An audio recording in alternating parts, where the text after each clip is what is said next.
Shout for joy to God, all the earth. Sing the glory of his name. Give to him glorious praise. Say to God, how awesome are your deeds. So great is your power that your enemies come clinging to you. All the earth worships you and sing praises to you and sing praises to your name. Once again, we thank God that God gave us this opportunity that we can come in his presence to worship him. And I welcome you all, my friends and my fellow believers, to this worship service of the Pohkseh Presbyterian Church this afternoon. I invite you to join with us in a time of praise and worship, and also to listen to God's word.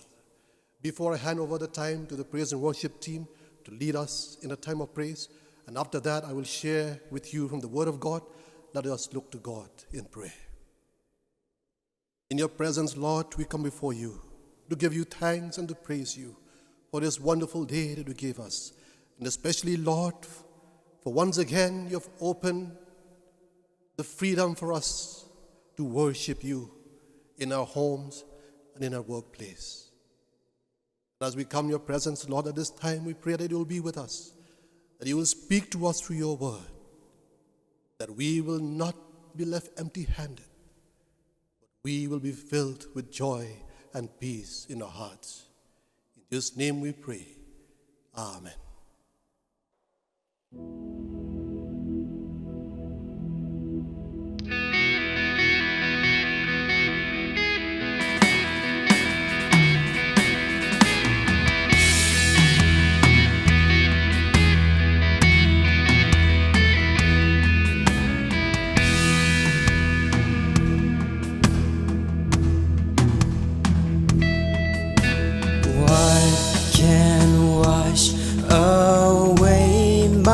Sin, nothing but the blood of Jesus.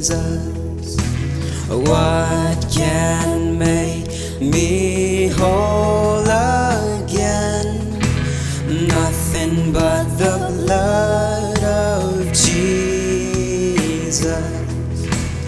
Oh, precious is the flow that makes me white as snow. No other fount I know, nothing but the blood of Jesus.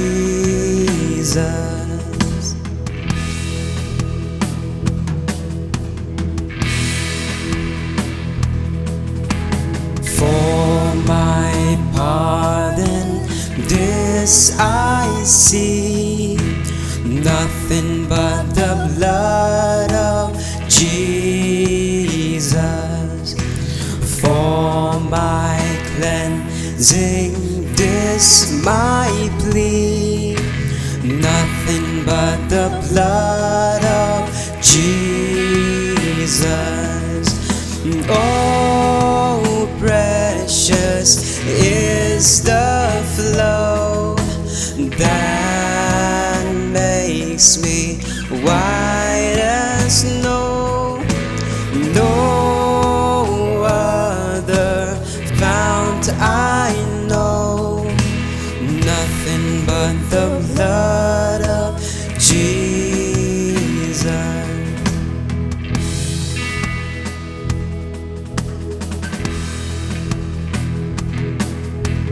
Nothing can for sin atone, nothing but the blood of Jesus. Not of good that I have done, nothing but the blood of Jesus. Oh, precious is the flow that makes me white as snow. No other fount I know,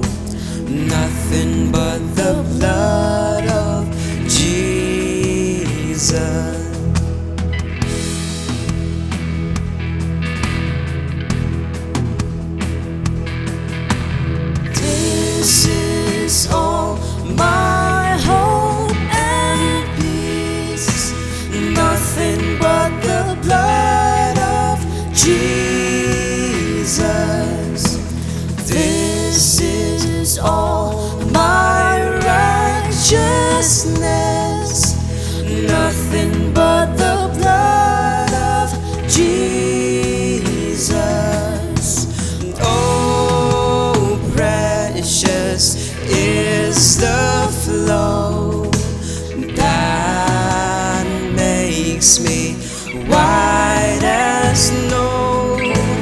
No other fount I know, nothing but the blood of Jesus.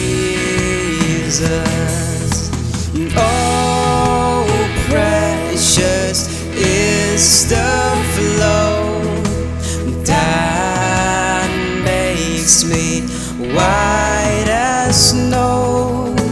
No other fount I know, nothing but the blood of Jesus.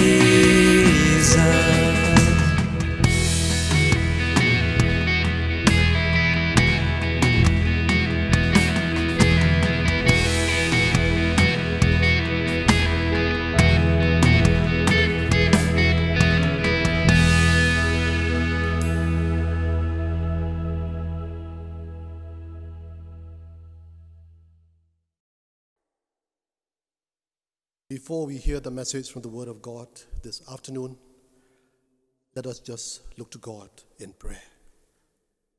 Heavenly Father, we thank you once again for this beautiful day that you gave us and this time that we can come and hear your Word. And I pray, Lord, that as we listen to your Word this afternoon, speak to us in our hearts. Give us the opportunity that we can respond to your word. In Jesus' name we pray. Amen. My message this afternoon is taken from the Gospel of Mark, chapter 10. Maybe I will read to you this passage and we will go from there. Gospel of Mark, chapter 10, verse 17 onwards. Now, as he was going out on the road, one came running, knelt before him and asked him, "Good teacher, what shall I do that I may inherit eternal life?" So Jesus said to him, "Why do you call me good? No one is good, but one, that is God. You know the commandments: do not commit adultery, do not murder, do not steal, do not bear false witness, do not defraud, honor your father and your mother." And he answered and said to him, "Teacher, all these I have kept since I was a boy." Then Jesus looked at him, loved him, and said to him, "One thing you lack. Go your way, sell whatever you have and give to the poor, and you will have treasures in heaven. And come, take up your cross and follow me." But he was sad at this word and went away sorrowful, for he had great possessions. This incident was recorded in all the three Gospels: the Gospels of Matthew, the Gospel of Luke, and the Gospel of Mark.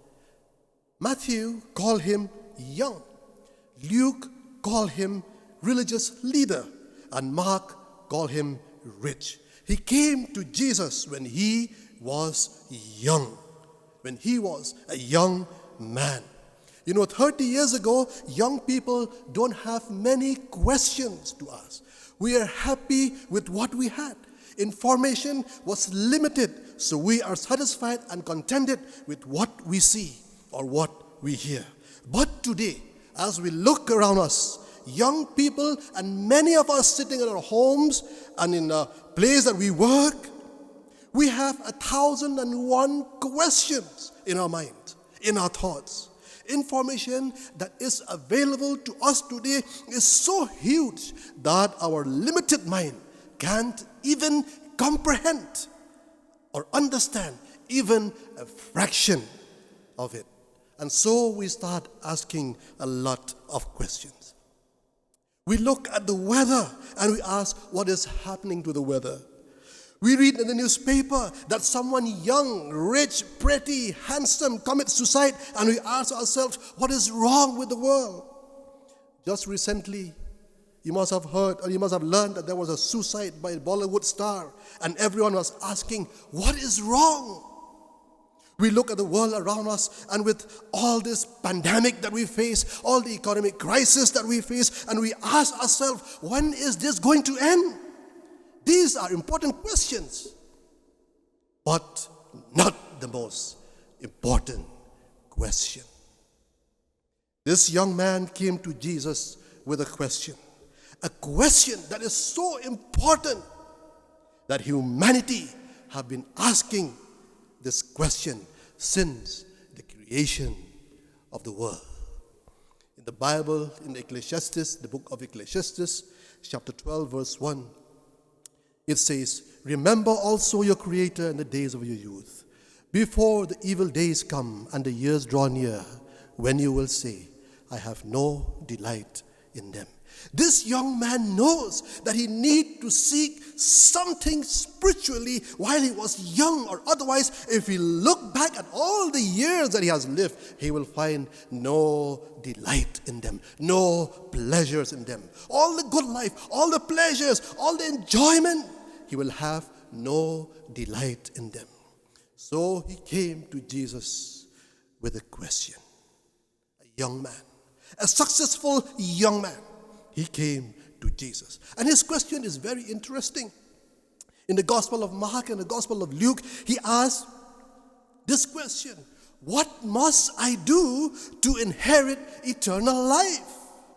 To inherit something or to inherit a possession, that person must be related to the one who possesses what he wants. Children can inherit from their parents. I can inherit something that belongs to my parents. So this young man knows that eternal life can only be inherited. If you are not here, you are not going to get it. My friends, this afternoon, what is your question? If you are not sure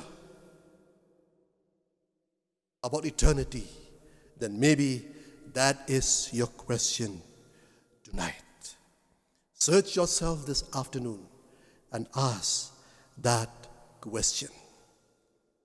The second thing we see here, and that is, he is considered as a religious leader. Maybe he was born and brought up in a very strict religious family. He was taught about the Old Testament since when he was a boy. He must have gone to Sunday school like many of us. He must have attended services after services like many of us.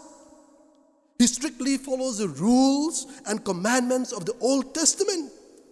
But he came to Jesus with the questions. And Jesus just gave him 6 things to do. You know the commandment Jesus tell him. Do not commit adultery. Do not murder. Do not steal. Do not bear false witness. Do not defraud. Honor your father and your mother. And he answered and said to him, Teacher, all these I have kept since I was a boy. He said he has kept all these commandments, and yet he was not satisfied. He knows that his religious belief brought him so close to God, and yet so far from the Messiah. And I think that many of us can relate to this young man. Many of us who are watching this program, in your home or wherever you are this afternoon, many of us have been born and brought up in a Christian family, in a Christian home. You are listening right now in your homes because it is a Sunday evening and you need to go to church. But we can't go to church because all the churches are closed. It makes us feel good when we hear God's word. It made us feel good when we sit at our home and listen to His word. We do all the good things. We try living a good life, a very religious life, and we think that is good enough. We are so close to God and yet so far from the Savior. Paul said in Ephesians chapter 2 verse 8, For by grace you have been saved through faith, and this is not of your own doing. It is a gift from God, not by works, so that no one can boast. And I believe that many of us boast about going regularly to church, attending the church services, never miss a sermon, and so on and so forth. Not by work, says the word of God. Jesus knows the heart of this young man, a religious young man, and told him the truth of the gospel. Young man, being religious is not good enough. Going to church is not good enough. Doing good things is not good enough. Listening to the message from your home is not good enough. You still have one more thing to do. Then the third thing the word of God says about this man is that he is a young, rich man. This young man was very rich, a very well-to-do person. With one look at him, Jesus diagnosed his case as a serious lover of money. You must first give away all your money to the poor, said Jesus. This exposed the barrier that would keep this young man out of the kingdom of God. And that is his love for money. Money represents his pride of accomplishment and self-effort. Jesus didn't say such words to everyone. You remember Zacchaeus gave away only half his money to the poor, and Jesus never told him. And Jesus never told him to give away everything, and Jesus accepted that. Mary and Martha had a house, and Jesus never told them to sell their house. Why this difference? Because the love of money is like cancer. In some people, the cancer had not spread so much as in this rich young man. He couldn't believe his ears to go and sell everything. Even though he has kept all the commandments, ironically, his attitude made him unable to keep the very first commandment, to let nothing be more important than God. He could not meet one requirement that Jesus gave, to turn his life, his whole life and heart over to God. The young man came to Jesus wondering what he could do. He left seeing what he was unable to do. The Bible says he went away sad because he had great wealth. He missed the opportunity to claim eternal life. My friend, what barriers are keeping you from turning your life over to Christ? Don't leave where you are right now. Don't switch off your mobile phones. Don't switch off your laptop. Don't switch off your television with a feel-good effect. You have to do something. The Bible says in John chapter 3 verse 16, "For God so loved the world that he gave his only begotten Son, that whosoever believeth in him shall not perish, but have an everlasting life." My friend, God did that 2,000 years ago. God did a wonderful thing 2,000 years ago. He sent his only Son to this world to die for you and me. The Bible said that we are all sinners. We have all come short of the glory of God, and therefore we have been cut out from his inheritance. And by taking our sins on the cross, once and for all, God is telling us that we can be his children again. Christ suffered for us at the cross. He was beaten. He was bruised for our iniquity. And he died for you and for me. But praise God, my friend, the Bible said on the third day he rose again. And that is why he has the power to forgive us, to give us peace, to give us joy, to give us hope, and the promise of eternal life. John said in John 1:12, "Yet to all who did receive him, to those who believe in his name, he gave them the right to become children of God." That means the right to be part of the inheritance, what Christ possessed, and that is eternal life.